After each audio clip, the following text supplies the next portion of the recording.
senhoras e senhores, muito boa noite. Começa agora mais uma live ao vivo promovida pelo Cresce São Paulo, Conselho Regional dos Corretores de Imóveis. Estamos aqui ao vivo pelo Facebook, YouTube, TV Cresce. Sejam todos muito bem-vindos, aqueles que têm interesse em assuntos ligados ao ramo imobiliário. Mas os nossos assuntos não são só restritos a isso, trazemos temas ligados ao desenvolvimento humano, que é como nós vamos trazer o de hoje. O tema de hoje é Mude o seu futuro, mudando o seu presente. Esse tema, ele tem como pano de fundo a própria história de vida do nosso palestrante, e valendo-se de um posicionamento sintetizado na frase: eu ajudo pessoas a reescreverem as suas histórias, adotando a mesma capacidade de superação que me levou de uma canoa a um avião. O palestrante falará de seu objetivo de vida, de agir qual um aliado, um líder, um partidário de todas as pessoas que não estejam trilhando os caminhos do êxito, da sobrevivência, do crescimento. Partindo do pensamento da autoria própria, que advoga que ninguém tem como escolher onde nascer, mas onde viver e morrer, sim. Ele percorre mental e verbalmente os meandros das trilhas que um dia percorreu, para testar a eficácia das escolhas que teve que fazer. E para falar sobre esse assunto, hoje nós temos o senhor Silvio aqui estreando hoje na nossa TV Cresce. Ele é um palestrante motivacional Starling. Ele também é militar reformado pelo Exército Brasileiro, jornalista graduado pela Universidade Federal do Amazonas, licenciado em língua portuguesa para os níveis fundamental e médio pela Universidade Estadual do Ceará, artista plástico com um extenso currículo, escritor de 5 obras literárias solo, disponíveis em versão digital no site da Amazon Video. Participa de várias antologias de instituições literárias cearenses, inclusive como vencedor de concursos e também membro ativo da Academia de Letras dos municípios do estado do Ceará e integrante de vários grupos literários de Fortaleza. Com vocês, Silvio Caiuá. Silvio, muito bem-vindo à sua primeira live aqui no Cresce. Eu te dou boas-vindas em nome do nosso presidente José Augusto Viana Neto e de toda a diretoria, e a palavra é sua agora. Ok, boa noite, Adriana, muito obrigado pelas referências. Eu, antes de entrar naturalmente no nosso conteúdo, é interessante que nós agradeçamos as suas palavras, as referências por você apresentadas, as quais eu acrescentaria que isso que vos fala, além de tudo que você disse, é também um ex-viciado em papagaio de papel e um expert em administração de pouco dinheiro. Aproveitando também para agradecer a oportunidade concedida pelo presidente do Cresce, o senhor José Augusto Viana Neto. Eu gostaria de agradecer também a participação, o apoio que eu recebi da Simone Guerreiro, senhora Simone Guerreiro, foi determinante na composição desse trabalho. Então, vamos compartilhar o nosso vídeo aqui, para a gente chegar e cumprir a nossa missão.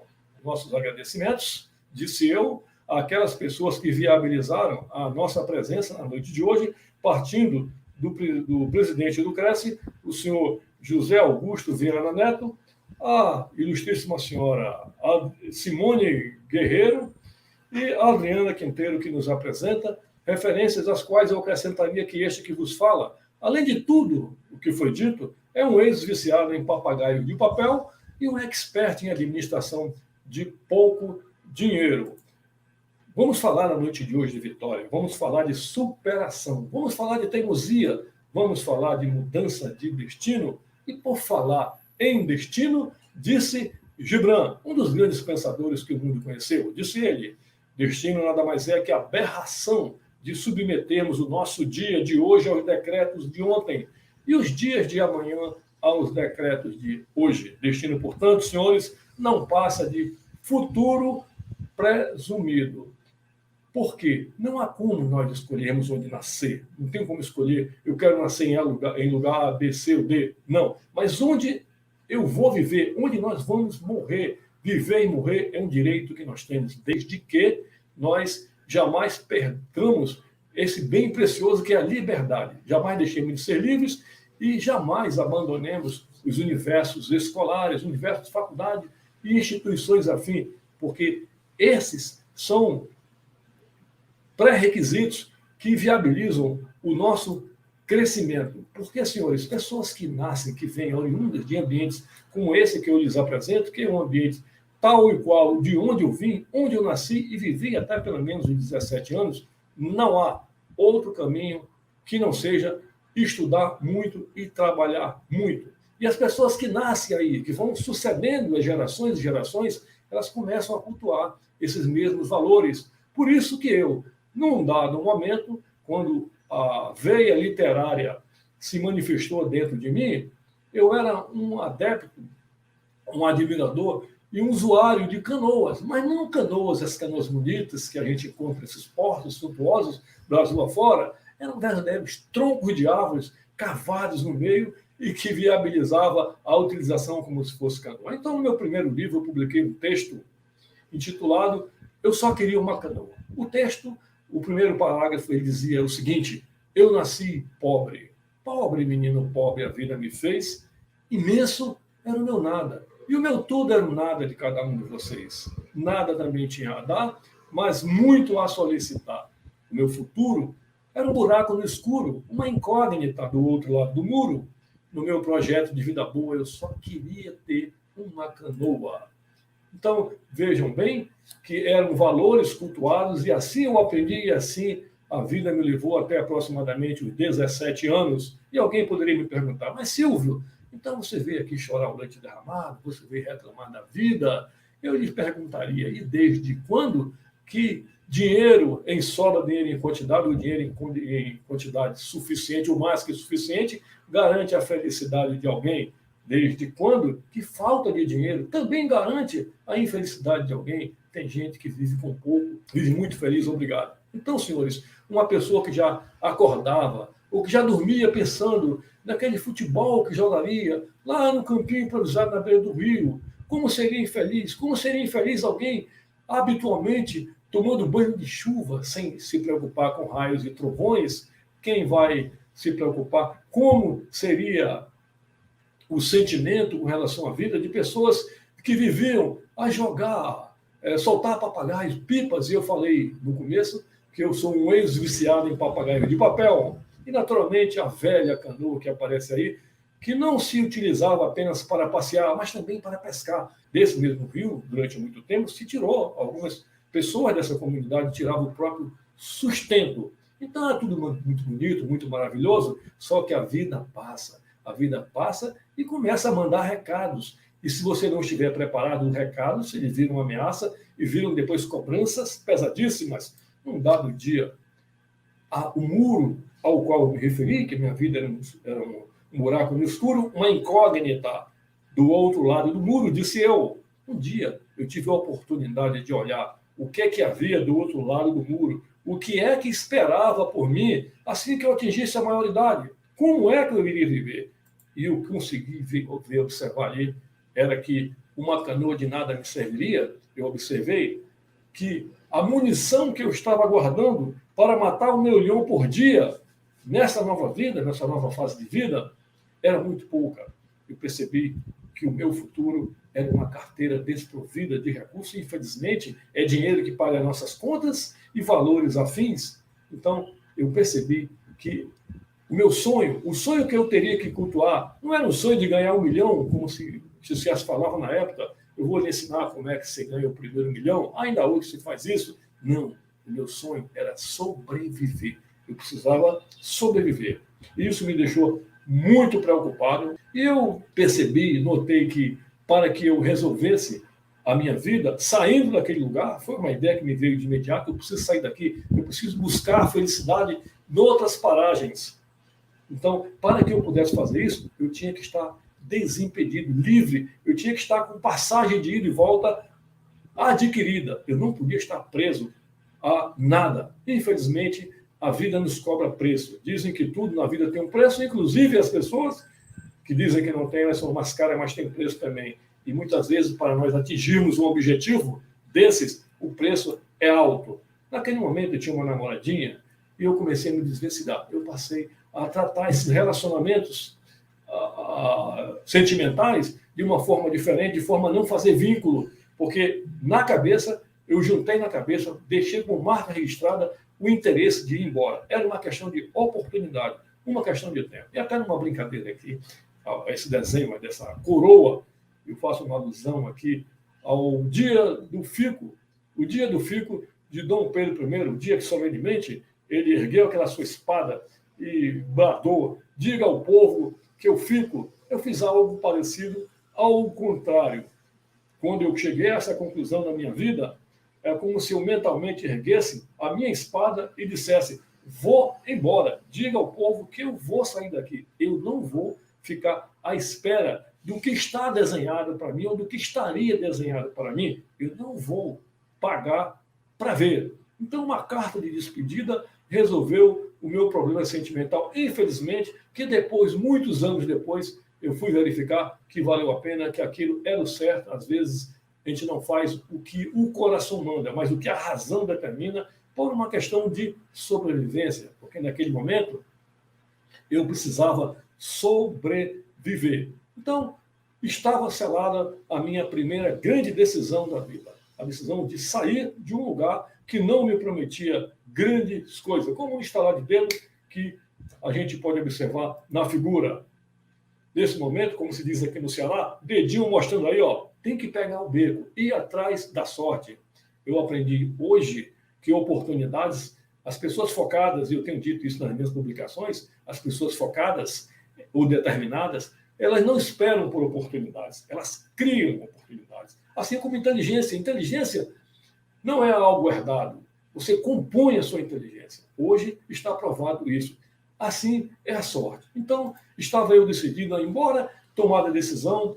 Dizem que notícia ruim corre muito, notícia boa corre pouco. Essa informação compartilhada com alguns coleguinhas da época começou a circular na comunidade.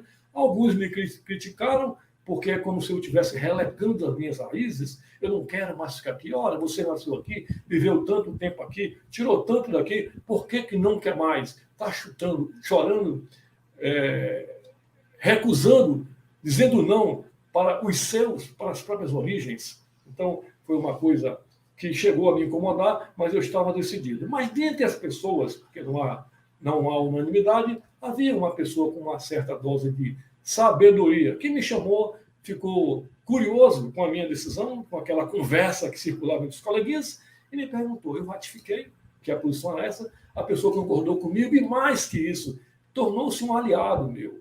Não, eu vou te ajudar, existem mais coisas por aí. Eu gostei de ouvir, eu gostei de saber da sua decisão, da sua postura. Eu estou vendo em você uma pessoa diferenciada, apesar da idade. Então, amanhã você volta à minha casa que eu gostaria de conversar com você.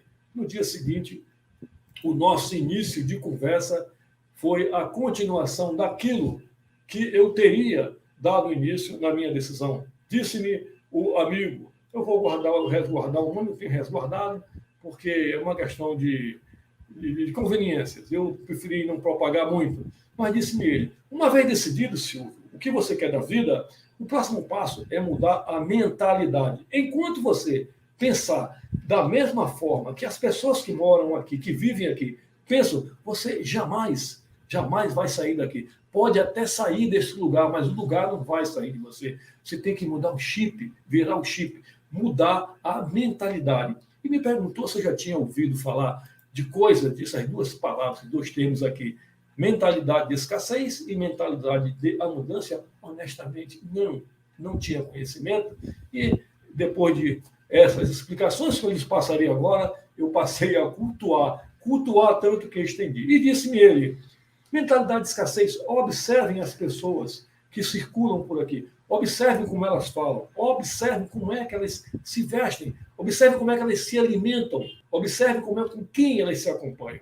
Então, são pessoas que pensam pequeno, tais quais você. Você não tem acreditado muito em si. Se tem uma oportunidade de um concurso, você já considera derrotado. Você já acha que tem poucas vagas e nem vai competir, não vai disputar. Então, você não acredita em si. É preciso que você acredite mais em si. Porque você acreditando mais em si, de verdade, você vai começar a cobrar mais de si. As pessoas, sabendo disso, elas vão cobrar mais de si. Então, é uma interação.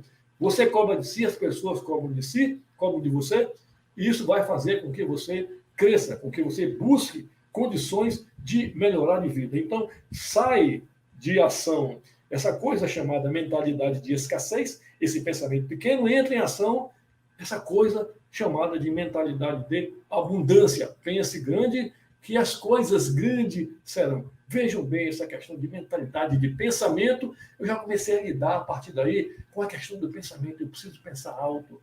E é muito comum. Eu já comecei a observar que algumas pessoas com quem a gente convivia, a gente de repente começar a se afastar, porque eram pessoas que não acreditavam, questionavam muito e reagiam muito às coisas positivas, porque elas não acreditavam em si.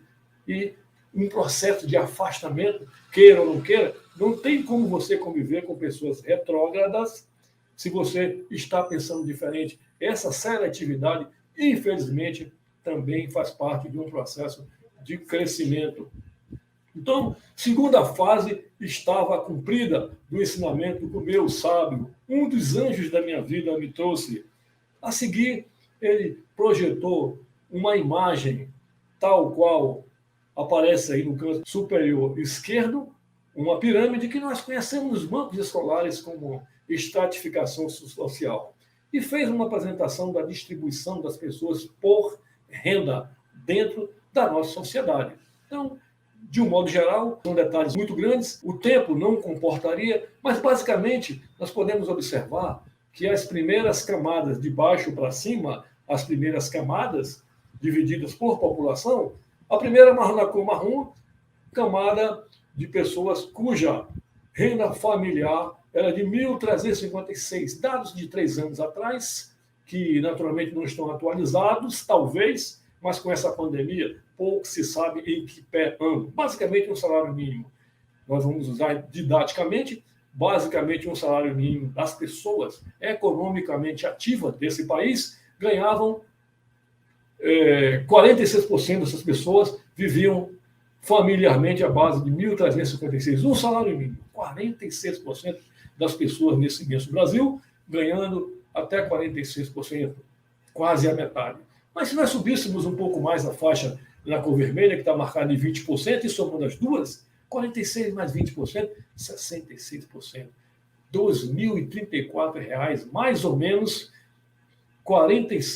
66 pessoas vivendo à base desses valores. É muita coisa. Daí, isso explicaria o retrato fiel, cidade por cidade, bairro a bairro, comunidade por comunidade, nesse imenso Brasil. E observem que lá em cima, naquela pontinha, o término da nossa pirâmide em azul, 1%, 33%, R$ 33.900, a renda familiar daquelas pessoas, apenas 1%, descendo um pouco, 13.560, 4%.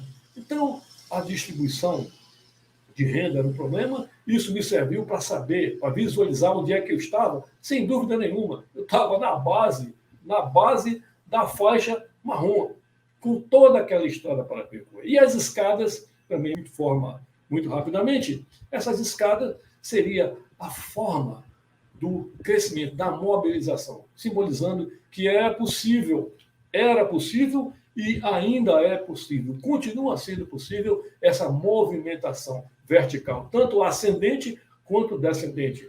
Uma, naturalmente, a escada mais suave é aquilo que se considera hoje a subida de forma gradativa, é uma subida lenta, nem sempre se consegue chegar no topo dessa escada, mas pelo menos na metade já melhora muito. Nós dizemos que está um termo que me faltou agora, daqui a pouco a gente vai lembrar. Ou então uma subida abrupta, numa escada mais rigorosa como essa que aparece ao lado de um cavalete. Infelizmente acontece isso. Pessoas que sobem de vida, melhoram de vida de uma forma abrupta, não planejada e, consequentemente, elas ficam expostas a quedas. Então, advogando isso aí, esclarecendo a orientação do meu mestre, então, suba com estudo e com trabalho. A subida é gradativa, você pode nem chegar no topo, mas vai chegar num patamar suficiente para você ter uma vida relativamente tranquila, exatamente onde eu cheguei. Não virei um milionário, não virei um detentor de grandes quantias, mas saí daquela situação de carência, de fato, onde eu vivia, morador, primeira casa de madeira coberta de palha. Eu lembro como se fosse hoje, da instalação da energia elétrica na minha casa. Ora, uma casa que não tinha energia elétrica, ela dispunha de qualquer eletrodoméstico, geladeira, televisor, fogão, gás, dependendo, isqueiro, mais ar-condicionado. Então, era um estado muito modesto. Esse era o retrato da sociedade que eu precisava conhecer, saber onde eu estava e aonde eu pretendia chegar. Bom, feito isso, então estava eu, naquele momento, com um projeto de vida. Agora eu deixava de ter um sonho. Eu não estava mais sonhando em crescimento, não. Eu estava com as coisas de uma forma muito rudimentar, explicadas. Eu tinha uma planta arquitetônica sobre a minha mesa, olhando cada providência a ser feita, cada tomada de decisão, cada estratégia a tomar para atingir determinados objetivos. Estava com a minha planta aberta, agora era uma questão de execução. Essa planta, esse estudo, essa estratégia, ela levaria em conta 2 elementos. O V que está ali na frente são as vitórias que eu certamente conseguiria, as vitórias que eu alcançaria, e o Tzinho lá, simbolizando lá os tropeços, porque a vida ela é feita de vitórias e de derrotas, de acertos e de tropeços. Entre acertos e tropeços, eu executaria o meu projeto de vida para que eu chegasse num patamar satisfatório que me desse uma certa condição de vida, uma tranquilidade para sobreviver, no mínimo, nas proximidades daquilo que eu gostaria. O termo mentalidade de abundância, ele passou a fazer parte da minha vida. Mentalidade de abundância. Pense grande, busque o maior. Olhe-se de uma forma grandiosa. Esse termo passou a fazer parte da minha vida. Tempos à frente, eu tive a oportunidade de assistir a este filme, que não sei se todos que estão nos acompanhando já tiveram a oportunidade de assistir. Ele é disponível nas redes sociais, Netflix. O Segredo, The Secret, que trata de uma coisa chamada Lei da Atração. Vejam bem, começa a casar uma coisa com a outra. Lei da Atração. Eu comecei a pensar lá na base, voltando. Vou embora daqui. Eu comecei a sonhar com uma saída, com uma mudança. Comecei a sonhar com viagem, com outra cidade, com outras paragens. Aquilo passou a ser parte da minha vida. Na Lei da Atração, quando eu assisti o filme e depois, consequentemente, parti para outras fontes, que são muitas na internet, que tratam dessa coisa chamada Lei da Atração, eu fui me inteirando, observando que, basicamente, aquilo com que você sonha tanto é possível ser alcançado, desde que você cumpra três ritos. Sonhe com o que quiser. Sonhe com o que quiser, mas sonhe diuturnamente. Segundo, sonhe, mas esteja preparado. Esteja em condições de abraçar. Imagine eu querendo sair, surge uma oportunidade e eu não tenho a coragem de sair. E faça-se merecedor. Capacitação intelectual. Estude para conquistar as oportunidades que vão sair. Então, baseado nesses 3 princípios, eu conseguiria atingir os meus objetivos. E eu lhes perguntaria, senhores, hoje, qual seria o objetivo de cada um dos senhores? Todo mundo se sente já pleno com os seus sonhos satisfeitos? Então, se não estiverem plenamente satisfeitos com aquilo que vocês precisam, que vocês gostariam de obter, então busquem tudo aquilo que os senhores consideram merecedores. Senhores, e eu lhes perguntaria, mas disso tudo que eu falei, alguma novidade, alguma coisa que os senhores jamais ouviram falar? Alguma coisa? Não. Eu lhes perguntaria, cada um dos senhores estão satisfeitos? Acham que a remuneração que os senhores recebem na empresa é a remuneração que os senhores se julgam merecedores? Seria isso? Sim ou não?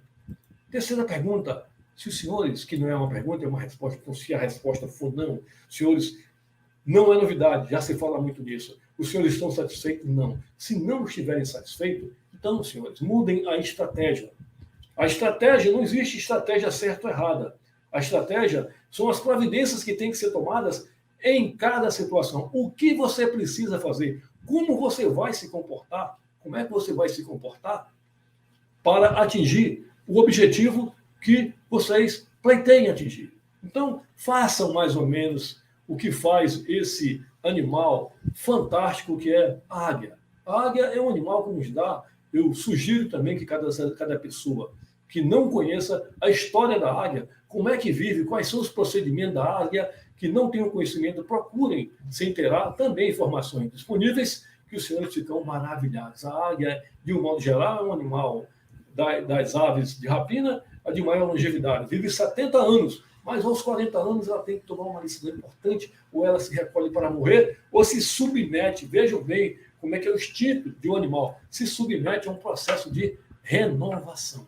Renovação. Então ela se recolhe a uma... Se optar por morrer, o que não acontece, ela se recolhe a um lugar mais alto e vai morrer em paz segura. Se ela se opta, que é normalmente o que acontece, por uma renovação, ela se recolhe também a um ponto elevado de alguma montanha e lá, sob determinadas situações que o tempo não comporta, ela faz a sua renovação para viver depois dos 40, para viver mais 30 anos. Esse processo de renovação, de reinvenção, ele dura aproximadamente 3 meses. A águia faz isso. Então, senhores, eu cheguei aqui num ponto em que eu tinha acumulado conhecimento.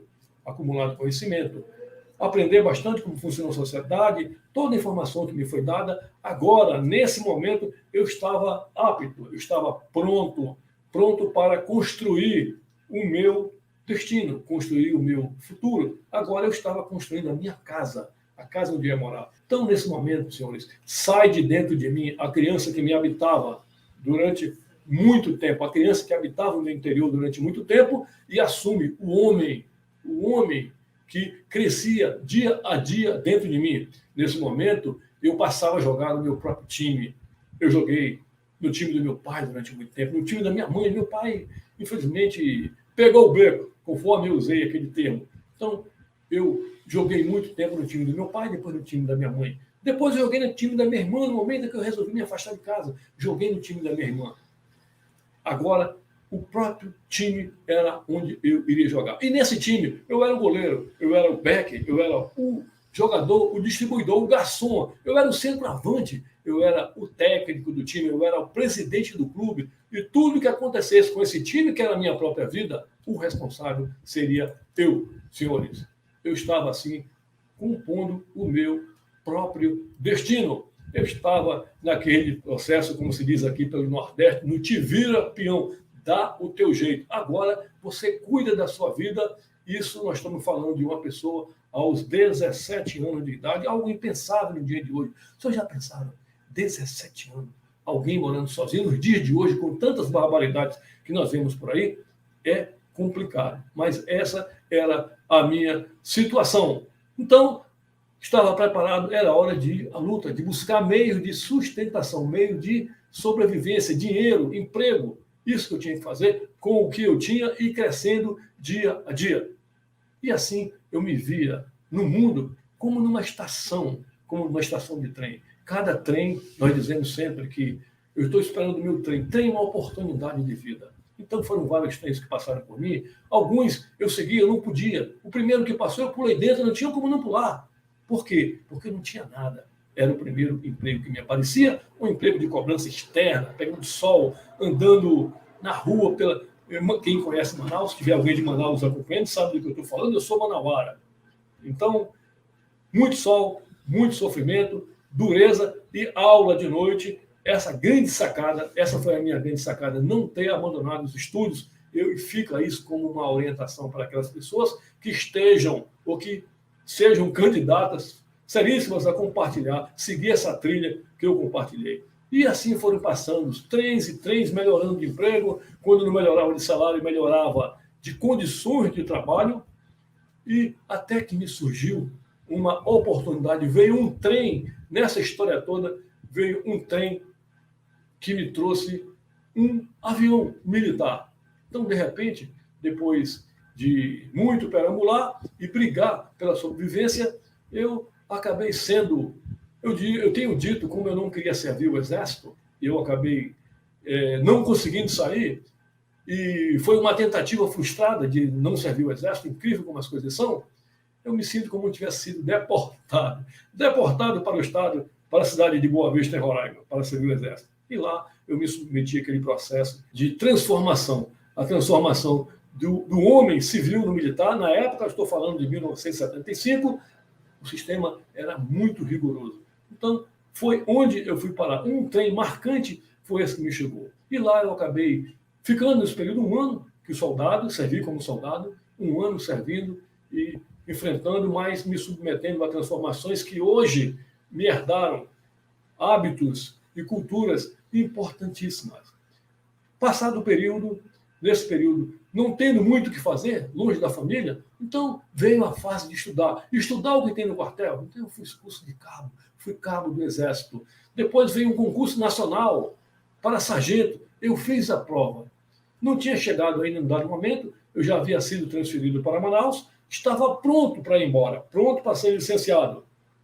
De repente, alguém me chama num ponto no setor do quartel que cuida disso, como se fosse um setor de pessoal, e a pessoa que me recebeu perguntou se eu havia feito esse concurso. Eu confirmei que sim, e ele me informava que havia chegado simplesmente uma informação de que eu estava aprovado num concurso nacional, onde haviam sido disputadas 2 vagas, somente uma era minha. Eu estava aprovado para frequentar o curso de sargento numa escola de nome Escola de Instrução Especializada, que fica no Rio de Janeiro, ESIE.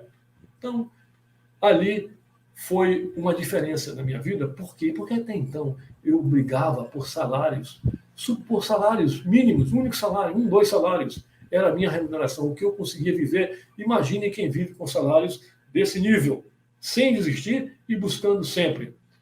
O sargento do Exército, na época, um concurso desse aí, o sargento do Exército ganhava 17 salários mínimos, era o que pagava.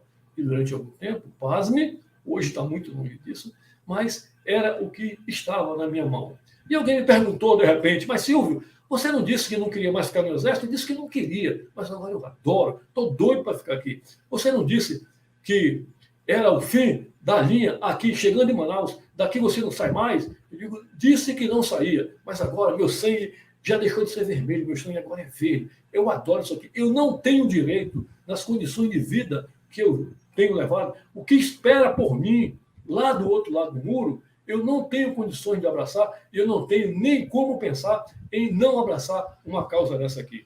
Já estou me sentindo milico, já adoro isso aqui desde criancinha. E passados, realmente, eu fui fazer esse curso, fui aprovado e vejam como são as coisas. Eu que sonhava tanto em ir embora, em sair da cidade, em sair de Manaus, me desligar, sair da cidade, não voltar mais para ali. Primeiramente veio um curso fora, e depois, quando terminou o curso, eu fui classificado numa cidade de nome Natal, no Rio Grande do Norte, onde eu fiquei quase 10 anos.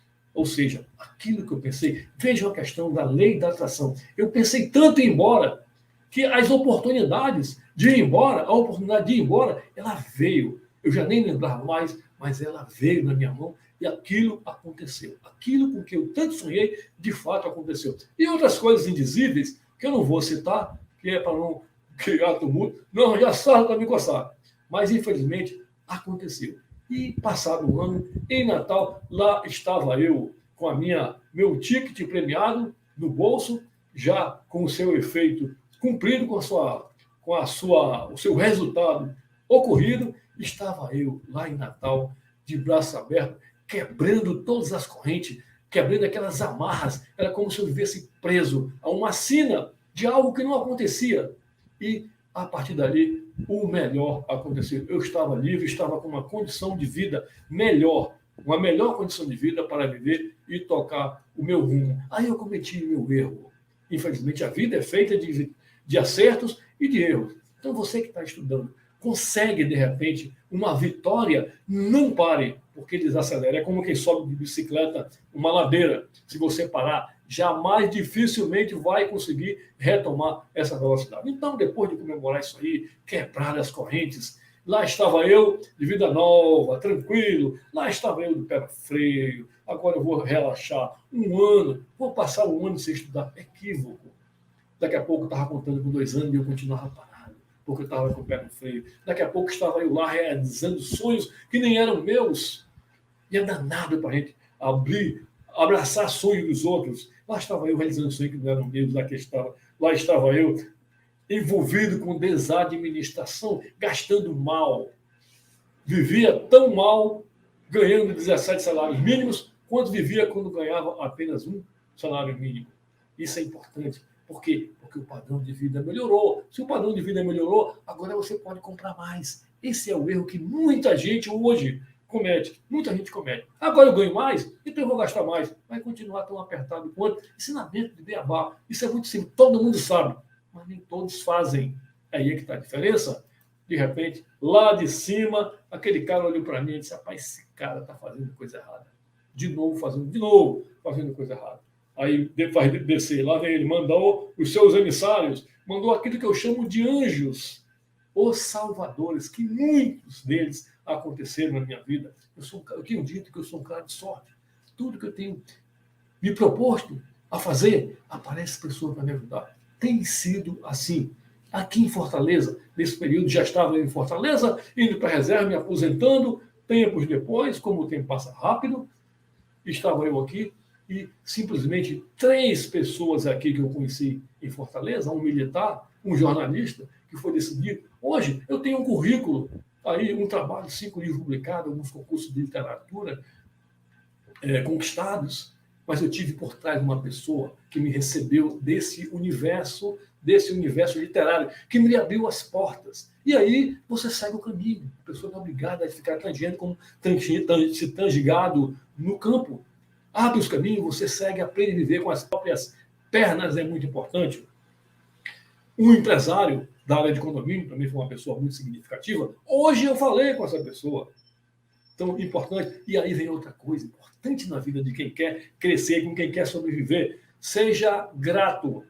Seja grato. Ninguém esquece, as pessoas abrem mão de pagamento, mas de reconhecimento ninguém abre mão. E quem comete esse tipo de erro, pode escrever, paga muito caro. Então, essas pessoas que me ajudaram, eu cultuei, eu aprendi isso, a ser muito grato àquelas pessoas que me ajudam e ganhei muito. Dizia uma música de um determinado sambista: se o malandro soubesse como é bom ser honesto, seria honesto só por malandragem. Então, seja justo, nem que seja por malandragem. Então, essas pessoas me ajudaram muito, eu fui muito feliz. Eu trato-os como salvadores, como anjos que desceram.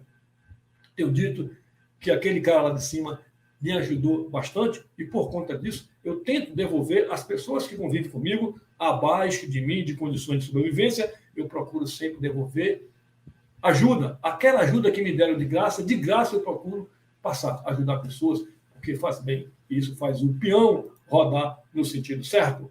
Mas, senhores, e aquele trenzinho do bilhete premiado, que foi a decisão? Lembram? Eu falei, estava lá pronto para sair, de repente alguém me chamou e o trenzinho com a passagem, com o bilhete premiado. O trenzinho que me trazia a passagem, primeira saída, segunda saída, para o curso do Rio de Janeiro. Onde andaria esse trenzinho?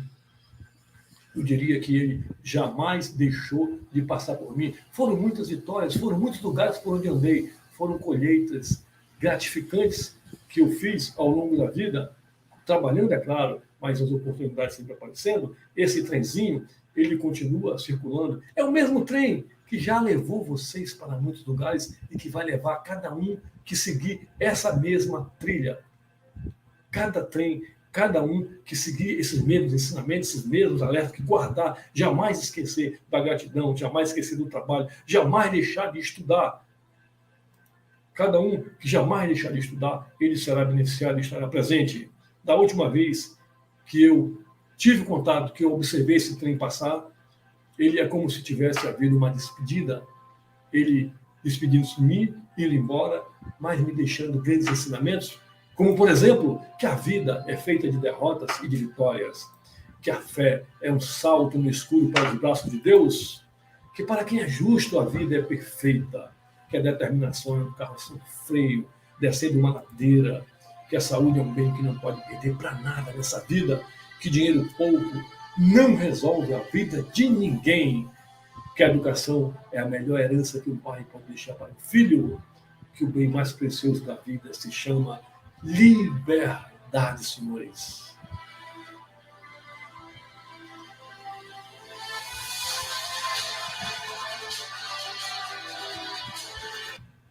Agora, senhores, guardem o seguinte pensamento. A grandeza de uma vitória não leva em conta apenas um ponto de referência, mas o tamanho da colheita e a distância que você percorreu. Sejam muito felizes e muito obrigado.